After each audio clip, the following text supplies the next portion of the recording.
Okay. We're live. We're live. Hello, everyone. Hello, hello, hello. Hey, what's up, everybody? You see the colors is a little different this time around. Yes. But one of the Yes. things we kind of, you know what, Tanisha?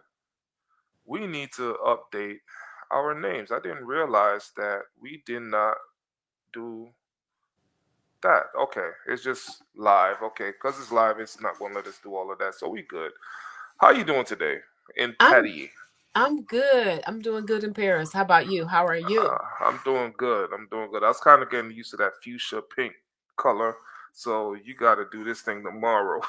Yeah. Yeah. See? I'll let the lady lead. You know what I'm saying? So you have some very interesting topics for us. We have a good show, another good show planned today. Hmm. Another really good show. We're going to be talking about a lot of things today in Black America, right? Yes, today in Black America, definitely, definitely, definitely. I hope Black America is doing fine. Also, the woken white America. We can't. I want to make this clear. I do come off Pan Africanist, militant, and all that stuff, but I'm for white people who's with us all the way, and other minorities who are with us. The reason why I speak, and before we go into our topic, the reason why I speak in this manner is I'm speaking to black people. It's not that I'm not thinking about you guys, but at the end of the day, I'm thinking about people who look like us. So that's why I speak in the manner that I speak. If there's any concerns, no, I'm not racist. I'm not empowered to be racist. Am I bigoted? No, I'm not empowered to be bigoted. Am I separatist? No. I just believe at some point, black people, we are together all the time. People don't realize it. We are together. You just have your few riffraffs, but we are together all the time. That's all. And I hear exactly what you're saying. When I'm talking, for the most part, I'm talking to Black people, Hmm. specifically, usually Black women. And that's Hmm. what makes this show good because we have the balance of energy, right? Yes. And so when I'm talking, I'm usually specifically talking to to Black people. Hmm. Now, if white people want to join in, true allyship means Correct. financial support. Hmm. Of each other. We don't. We're not asking you for. Right, but I'm saying true allyship Hmm. means sticking your neck out. It means being vocal because being silent is complicity. It means Hmm. supporting Black organizations. It means supporting Black businesses, Hmm. Black people. That's when I'm listen. That's what this means. It means more than just typing on Facebook or Instagram or Correct. TikTok. It means actual work, putting the actual work in. We know that Black people have done the work. We Hmm. voted the way we were supposed to vote. Hmm. Okay, we did what we're supposed to do. So now it's like, yeah, okay, okay. The woke folk, and I hate that the term was co-opted. I hate it, but um It was stolen, it was hijacked. stolen. It was stolen. But I'm talking to the folks who say they're allies or say Hmm. they're down. Now is the time that you need to show and prove because we've done what we needed to do and we're resting. And they So, are. They are because when I do look at those video clips, and we're gonna get to our topic real fast. When I do look at yeah. those video clips, they're with us. The ones that are with us is laughing at MAGA. They're celebrating and they're really stating like, "Hey, yeah, this is how we are." And I'm gonna give them one more time. This guy Tennessee Brando, y'all check him out. He has over 2 million followers, and he states it every time. You know what I'm saying? So he's one of the allies that I can kind of vouch for. You know what I'm saying? Okay. Um, Also, it's like for us to come out from under this, we have to be united. Seriously, we have to be united, and not just I made a mistake and I'm going to vote for the next Republican that rubs my dick. You know what I'm saying? That's stupidity. That's you wanting your ego stroked. But at the same time, it's like being reunited is putting somebody in office that's going to do the work that you voted them to do, not cower to Trump. And that's the only thing because I sometimes think like, okay, Trump is he's up there in age, right? He's up there in age, and you start thinking like, okay, When is he going to die? he's 80. I mean, yeah. I'm listen. I don't want the people with the dark suits, the dark 3-piece suits, and the Chevy Tahoes, and the Freedom of earpieces coming speech. up. Freedom Right? of speech. You are Yeah, protected by that. this is true, but you know how they get. So all I'm saying is, you look at what he's done. If something were to happen to him, like let's say due to natural causes, because the man is 80 years old. That's what I'm talking about. I'm not saying right. That's freedom of speech, unalived. Right. But then you got J.D. Vance. So you think any of it Trump followers are going to listen to J.D. Vance? I think they would. That he'd be impeached so fast? I think that if he were to be led to office due to some unfortunate circumstances, I think they would listen to him. They would do whatever. They wouldn't, because Trump is the guiding light he's the head of this whole thing. J.D. Vance is just a figurehead. Not a figurehead. He's a lackey. He's not somebody that Trump's MAGA supporters is going to follow. I'm going to be 100% honest with you. Mike Johnson will probably go for the throne before J.D. Vance will actually be in office. But he's a VP. It doesn't matter. He lacks leadership. I don't care if y'all say he's a Marine. He's not, to me, honestly. He doesn't fit the esprit de corps that the Marines carry. You know what I'm saying? Honor, loyalty, integrity, courage, commitment. He lacks all of that, so he's not a good leader. To be honest with you. Okay. So let's go to the first topic. Our first topic of the day. What you got for us, Miss Tanisha? Well, the first topic of the day, we've got these federal job cuts.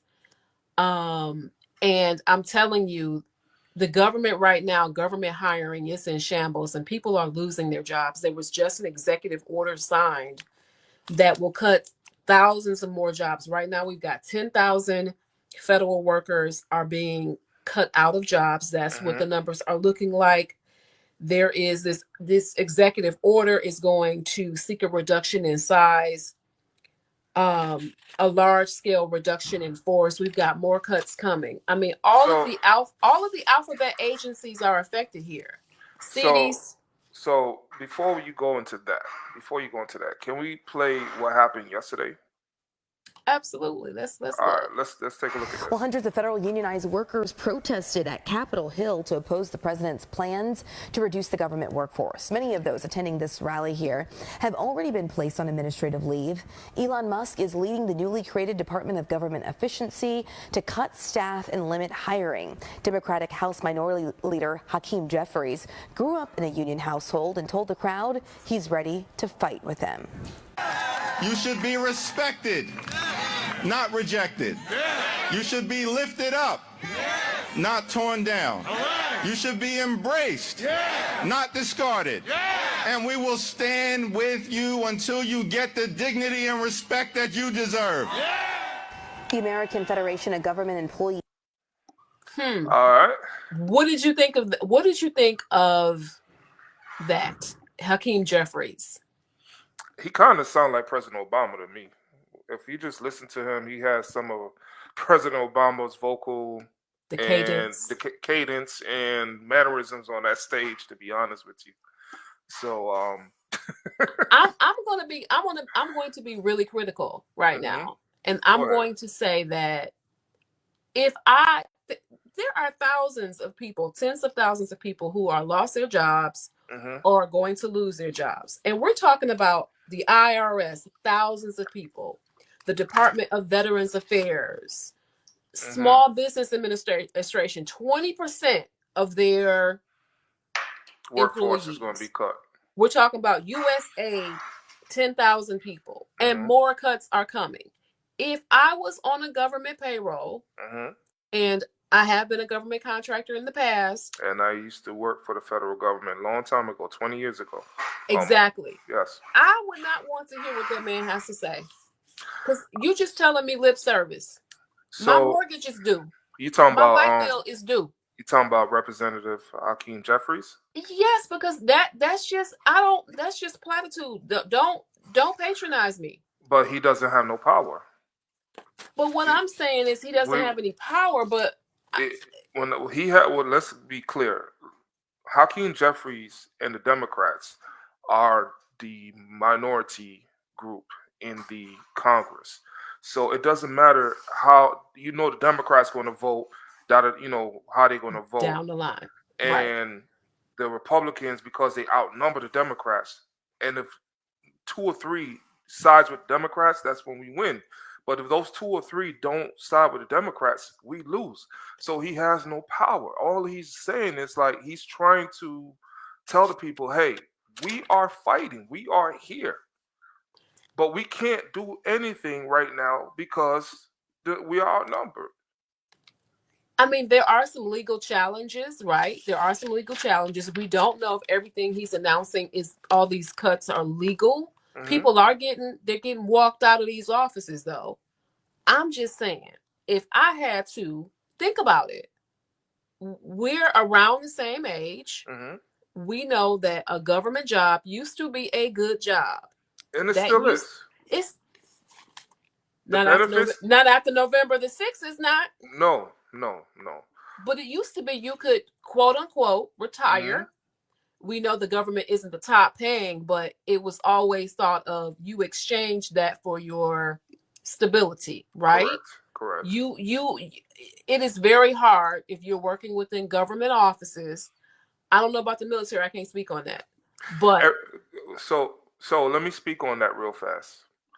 Military and government gets paid on 2 different scales. Military is the GI scale, and the government is the GS scale, government service worker or whatever, right? Mm-hmm. So E1s to E5s in the military make anywhere between $1,200 to $1,500 a month based on rank and year. You're not going to be an E5 right away unless it's the Army and you have a master's degree and you took a leadership course and bam. Okay. Government GS pay levels are 4 to 12 or 14. But I think they got rid of the 4s. So the 5, let's say if you start off a GS5, step 1, you got step 2, step 3. So step 1, you somewhere $33,000-$35,000. You got to look it up on OPM, okay?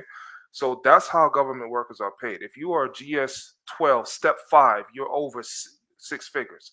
If you're a GS14, you are running something. You're not just a regular worker. You are running something. You're a director of something. Okay, GS13s, you're there, but it just all depends on what your job title or what your ethos is with the company, with the federal workforce. But if you're a 10 to a 12, and they can back me up and verify, if a 10, you got to be somewhere about 4 or 5, step 5, step 4. And that's just saying, I like my job, but I just want a little bit higher, that supervisory roles within that curriculum of what they're doing. Then if you are 11, more likely you're going to be a supervisor. If you're 12, you're more likely going to be a supervisor or director or some kind of effect. And then once again, 1, 2, 3, and whatever the highest step is, that's where you go to for the civilian side government workers. The highest paid worker in the military is a general. Okay. Period. So let me ask you a question. With all that said, and thank you for that education in terms of the levels and the steps, right? Mm-hmm. Right now, the civilian employees are being affected, right? Mm-hmm. We're talking about across the board. And some of them voted for Trump. Well, they did. But for the military, we know the military in itself is its own little world, its own little microcosm. Mm-hmm. Would there be job cuts with them as well? It has to be on the civilian side. It would not be on the quote-unquote military side. No, it would be on the civilian side first. And those are GS workers or W, whatever. I think there's another definition. And they get paid at a lower scale. But those would be your GS workers and your W something workers. I forgot the other scale. I only learned about that when I had switched over on a different branch. I'm not telling you all my services, guys. So, but But yes, it was. I only learned about that. So WS, I believe it's WS. But long story Okay. short, it will be your GS workers that's affected first, and Okay. Okay. and anything that looks like a DEI hire. So if you're a minority in a position of leadership, you might as well Yeah. say your job is cut. I mean, this is crazy. CDC, EPA, IRS, the U.S. Forest Service, GSA, Department of Homeland Security, Mm-hmm. NIH, Mm-hmm. nurses are getting cut. This is according to Reuters. And this is at federal This is at facilities. the federal level. Federal level. What we do know is that 75,000 workers apparently did take the buyouts that were offered some weeks ago. There's still a question if all that is legal, right? So there's expected to be some legal challenges. Very illegal. But at this point, people are getting walked out of these offices and folks are losing their jobs. And I don't think we're really, when you're talking about areas like the DMV, Washington, D.C., and the surrounding areas, those are Black communities, Black folks who were able to get government jobs as a result of the late DC Mayor Marion Barry. He changed it all for Black people working in the government in the 80s, right? Okay. And tons of us, not us, me personally, but tons of, Black folks were able to get good government jobs, and their children and everybody else. It was great because we have, Black folks, we don't get nepotism like that, right? Nobody is usually looking out for us. But these communities were able to build, middle class communities, middle class wealth, generational wealth. Because what people did is, and I have family members who work for the government now, and it's a couple generations. My one family member works there. This person's children work there. My direct relatives. I get it. But it's never been like that for us. And now you're seeing people. What is going to happen with the economy? What is going to happen with the unemployment numbers? People are looking for work. People are now suddenly out of work. Well, number one, they shouldn't have took the buyout. They shouldn't have took the buyout. You make them fire you. Right. But that's because now you have a legal case to stand on when it comes to a lawsuit. You took the buyout, you were offered, you know what I'm saying, like, let them fire you, man. Just let them fire you. Because at the end of the day, what he's doing is very illegal. He cannot overreach into civilian aspects of the government. These federal workers are protected. They have unions within the federal worker. That's why I was let go, because I was in a probationary period, and they said I wasn't doing my job I'm not going to sit here. Well, it's two ways to look at it. I always said this. I went to work every day, 5 days a week, sometimes on the weekend, and busted my ass.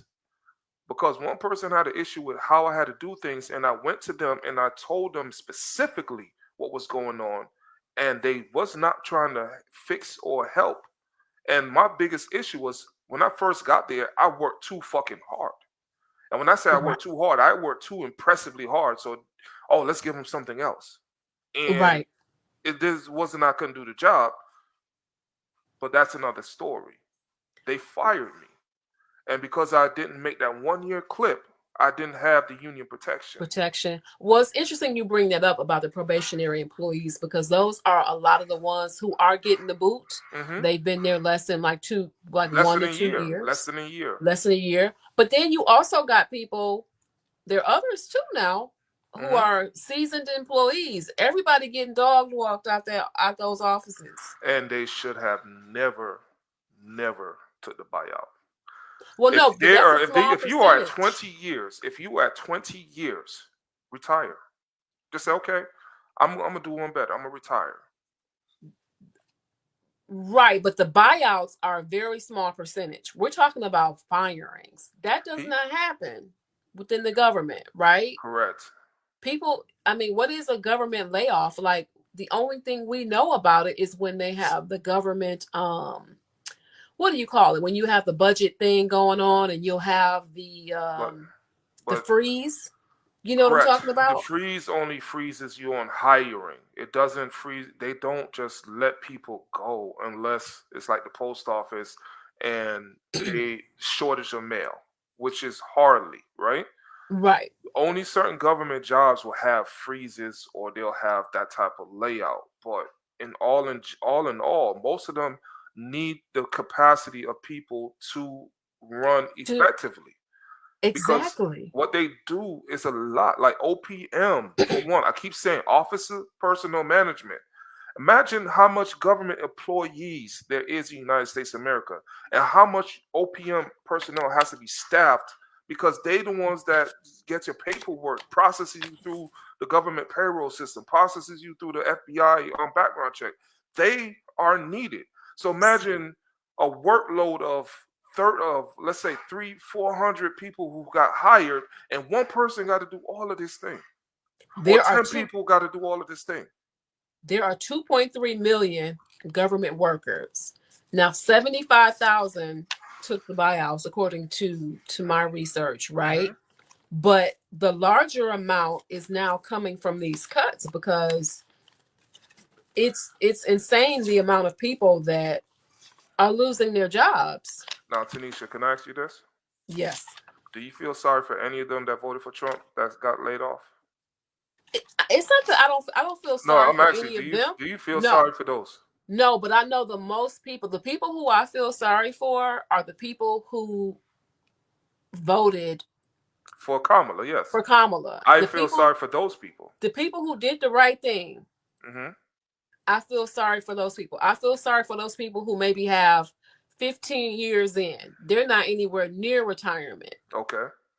I feel sorry for them. I feel sorry for the people who are like, they got a couple kids in, they maybe got a kid at Howard. They got a kid in community college. Well, those kids need to join Uncle Sam and get the money for college. I would not convince my children to go to the military right now. They can't. I get what you're saying. But not at all. Don't sit here talking about my kid is in Howard. My kid is don't listen. You talking to a man that had to go and get it on his own, okay? So I understand that. That child is an adult.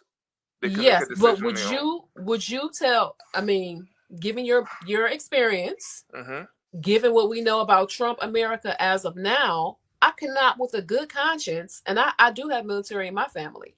I cannot, with a good conscience, tell my kids to go serve in the military unless it were like maybe a National Guard, and even that I would be like, in this the way this is going, oh no. In good faith and conscience, I would never tell my child that. That's something that, and I said that kid. I didn't say the parent tell that kid. I said that kid, that young adult, needs to alleviate that problem from that parent and say, maybe this is the route I need to go to get the money. National Guard, or Air National Guard, Army National Guard, Navy Reserve, something to continue the education. But don't just sit there and just be like, well, my mom and dad and I'm out of school. No, I understand that, and I get that. I get that. How tuition at Howard is like $60,000 annually, right? Like Morehouse and some of these they're private schools. They're like HBCUs. They're quite a bit. I guess my point is, for the longest time, a government job was a good job, and you never had any. That was the whole thing. You never had no worries. Now you do. Correct. And there's also internships based off the parents' disability.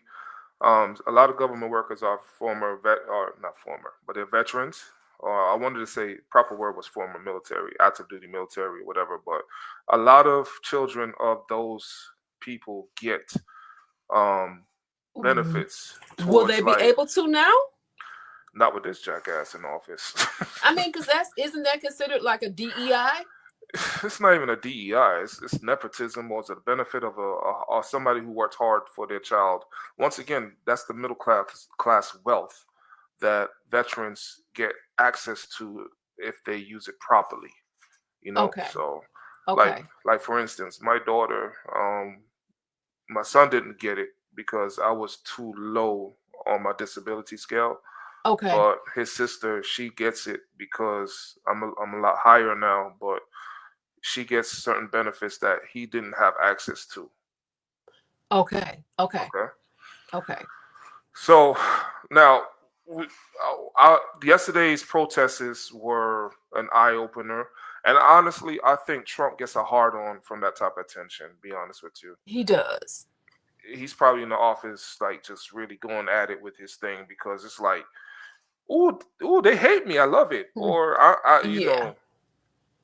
protesting a jackass is not going to help. How you protest Trump and his minions is you elect somebody. You go to the poll and elect somebody with some damn common sense and courage. And if it means that you're this staunch Republican and Trump screwed you, don't go to the next Republican that's going to screw you.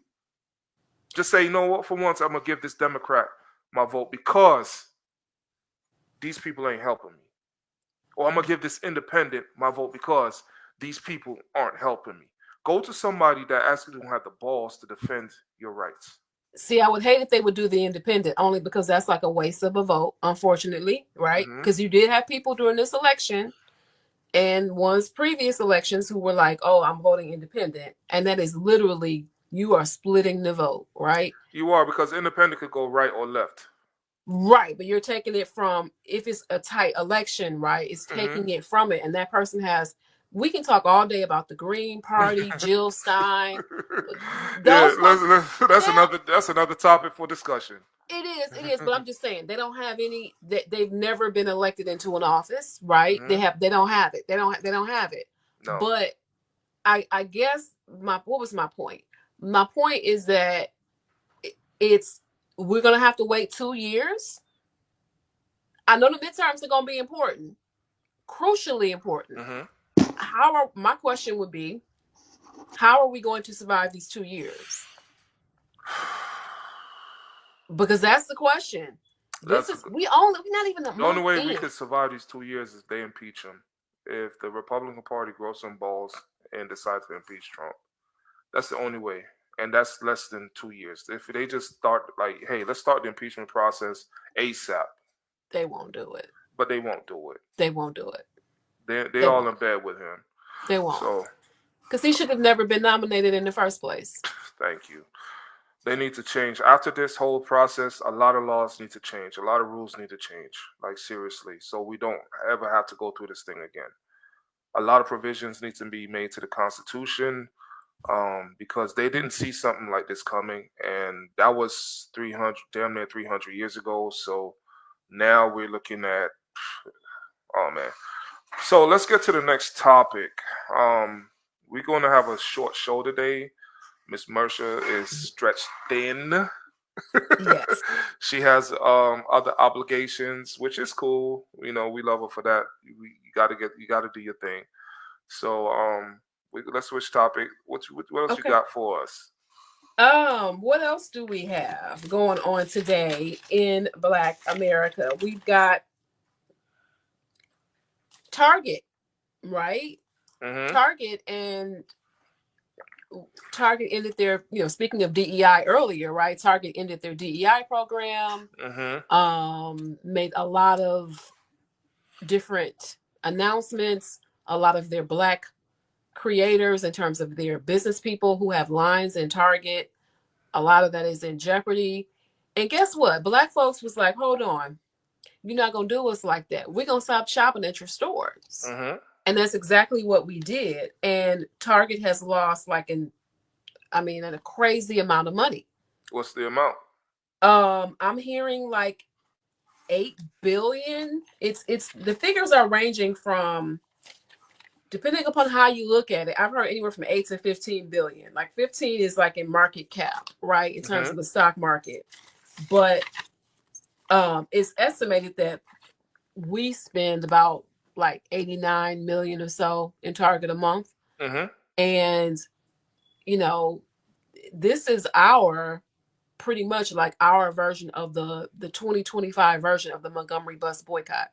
I'm not saying it's exactly alike. You know, it's different in terms of Rosa Parks and a place on the bus, but the economics are the same.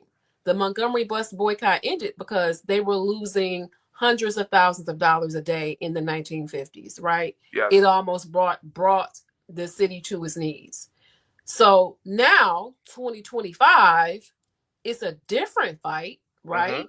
But it's still important because what we're telling these retailers who 5 years ago were on the George Floyd bandwagon, and we're now telling them, no, you can't treat us any kind of way and expect us to patronize. 5 years ago, when they was on the George Floyd bandwagon, Trump was about to be out of office. It was election year, and they kind of seen that Biden was ahead in the polls, so it was safer for them, business-wise, to jump on that wagon and say, "Hey, we're here with you."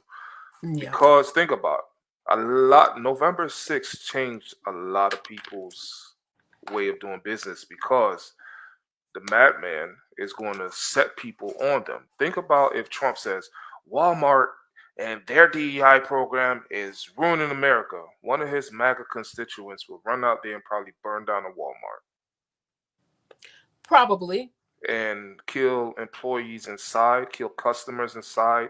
And remember, when a madman does things, it has no name. The victims has no identity until it's revealed. And what I mean by that is everyone becomes a victim. The MAGA supporters inside the store, the Democrat supporters inside the store, the non-voting supporters, the gay people inside the store, the non-gay people, the Black people inside the store, the Mexicans, the immigrants, everybody's in that store that day becomes a victim.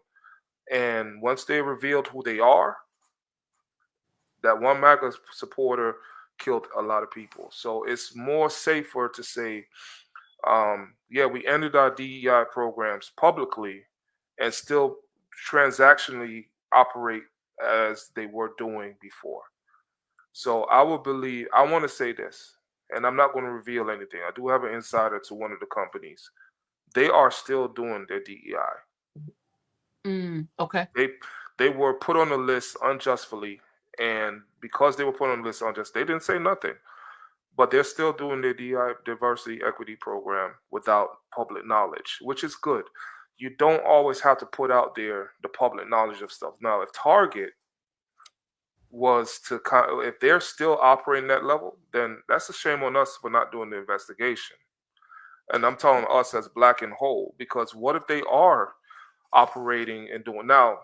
The Black items for sale, I could understand. Yes, if you're not giving them the same support that you were in the past, you got to go.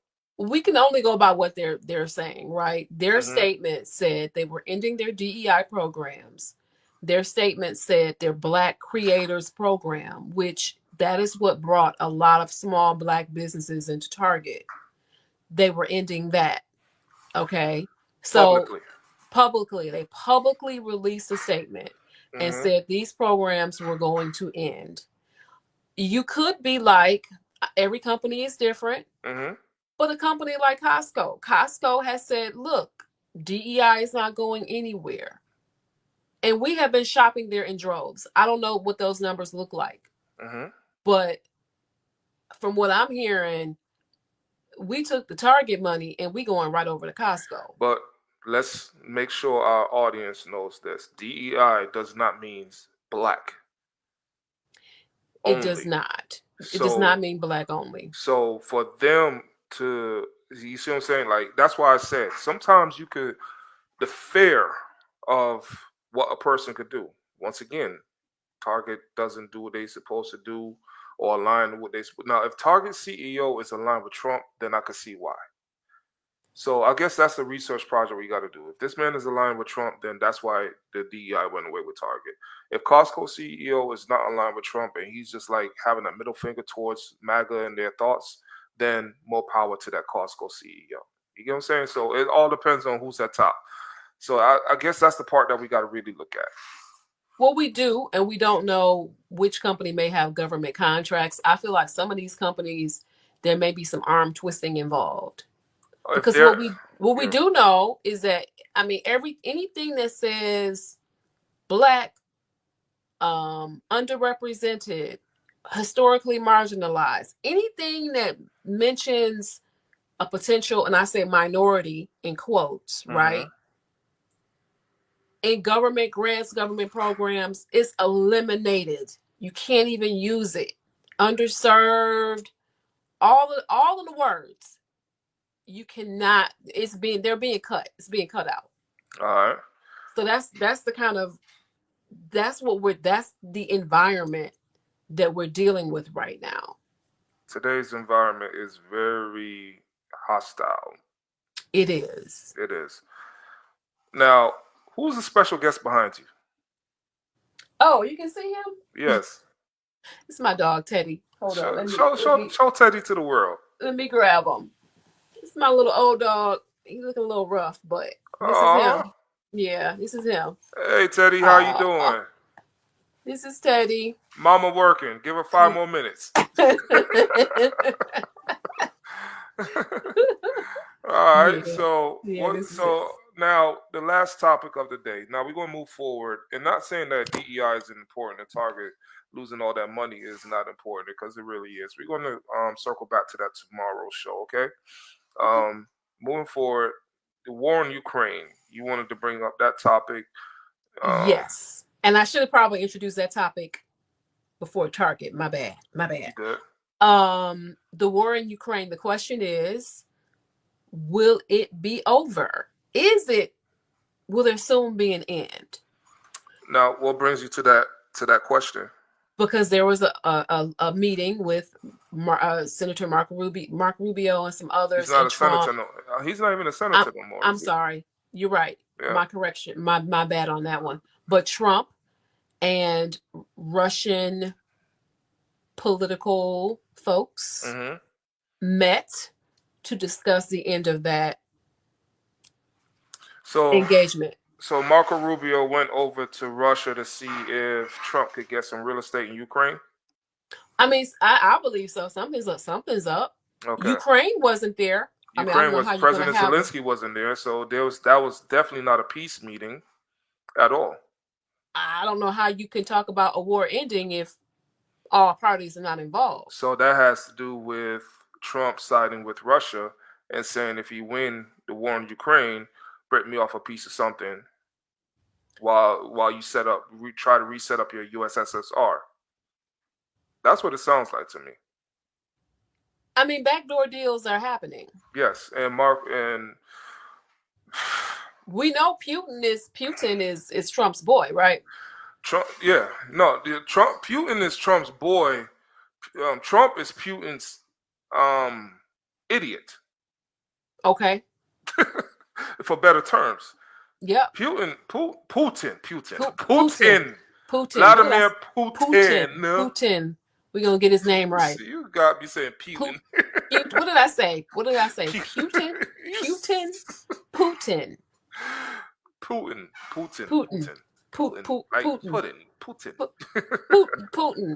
Like pooping. Yeah, like poots, like gas, right? Like Teddy. How you say Putin? Right. All right.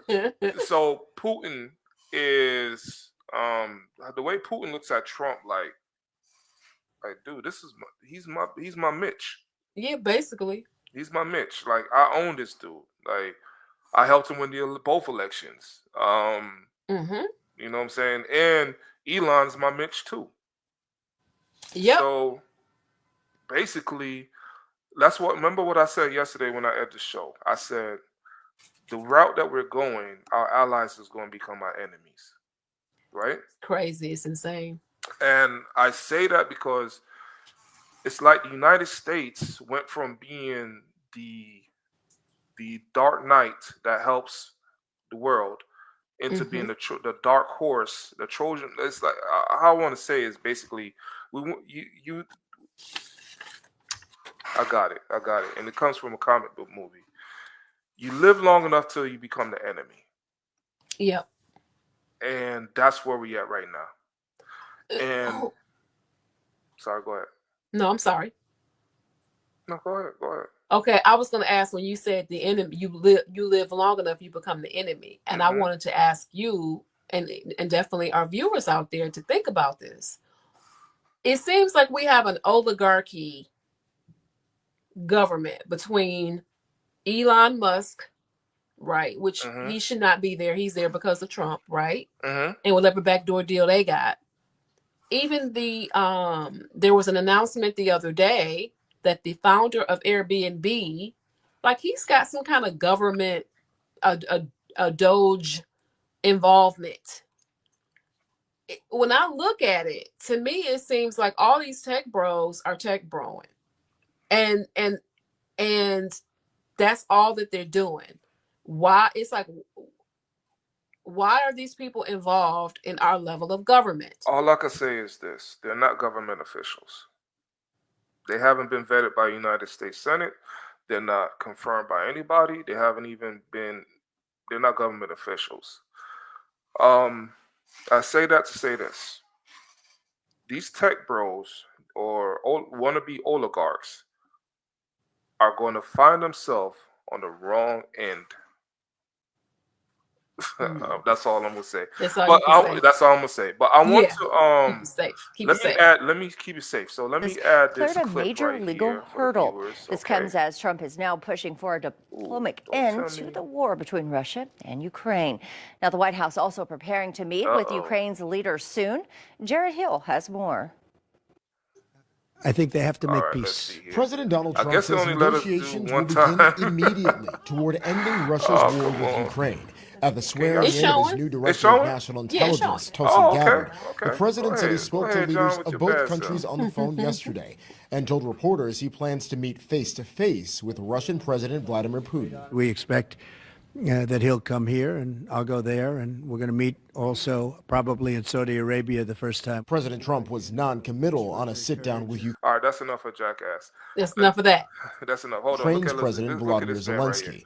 He is one of the later bravest said men that in he the and world Trump right had a now. good conversation, Who is that now? that he believes That's, America's power can pressure Vladimir Putin toward Zelensky. peace.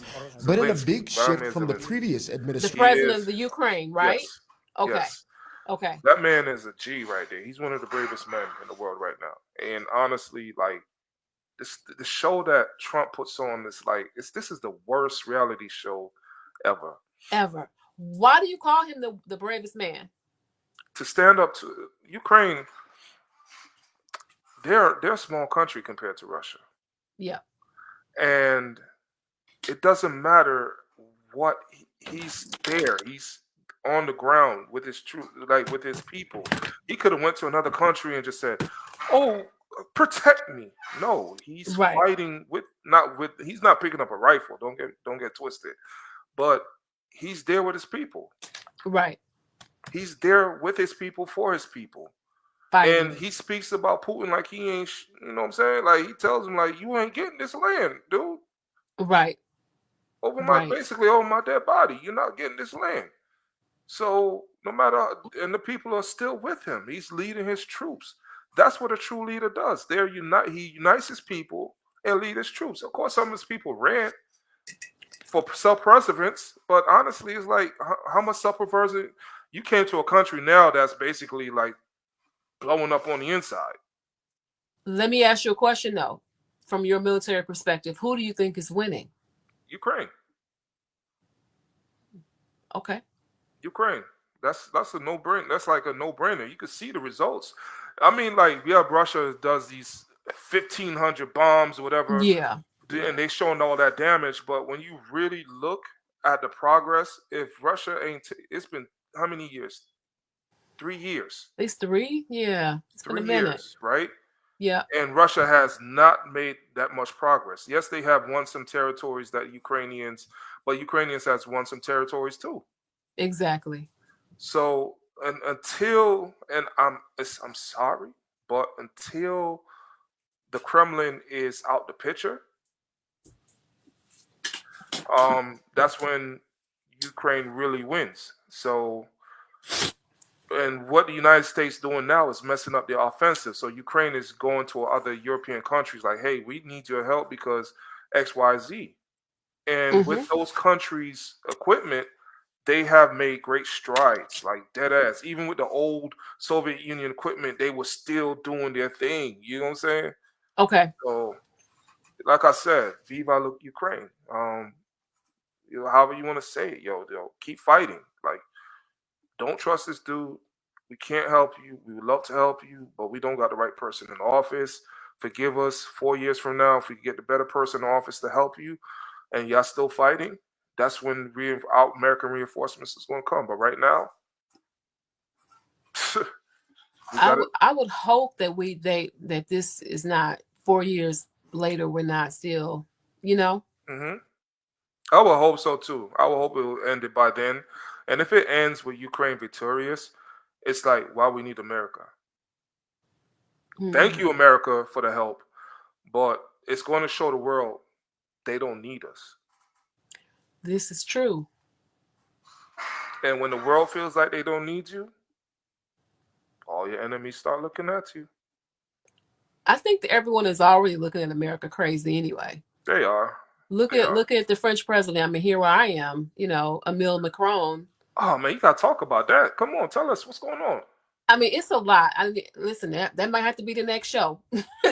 Yeah, we need to know but we need to know what the other side is thinking. I mean, we know what America is going on with. He's calling. Well, what I do know is that, and I'll do my research, so I like to come, you know, informed.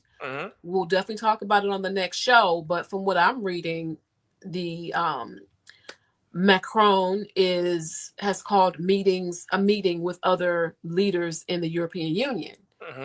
And so it's just a horrible thing. I mean, you've got Trump talking about Greenland.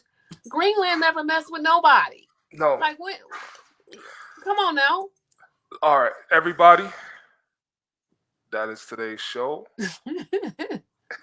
And Miss Tanisha, she's going to get back to y'all tomorrow about what the French is thinking or what they're doing to prepare themselves against a U.S. offensive. What would you call it? Debacle. Okay, a debacle.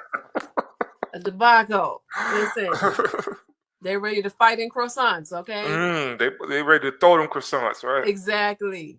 They don't play that here. They protest. So they don't play that here. They're probably wondering why are these things happening? Because we would fight and protest, because they really do protest. Well, Dr. Martin Luther King said, a protest is the voice of the oppressed, right? Yep. Okay. It's the voice of the oppressed. And what Malcolm X says, by any means necessary should we defend ourselves. So I'm saying that we defend ourselves by the means that we have right now, which is the Constitution and going out there and vote. That's how we defend ourselves. And rallying our politicians and elected officials, right? To do and what it starts we need locally. It starts. Your voice starts locally, and then it goes nationally. So start changing your local government and those who are willing to fight for you. You know, stop putting these jackass and clowns in office because they all want to. It's crazy. But anyway, we've been real. That's Today in America. Thank you for joining us. We actually had some viewers. This live format is actually dope. Is it? Actually, yeah. Oh, thank you to you, because you got us all the way together. Yes, I appreciate that. Yeah, I directed the show today.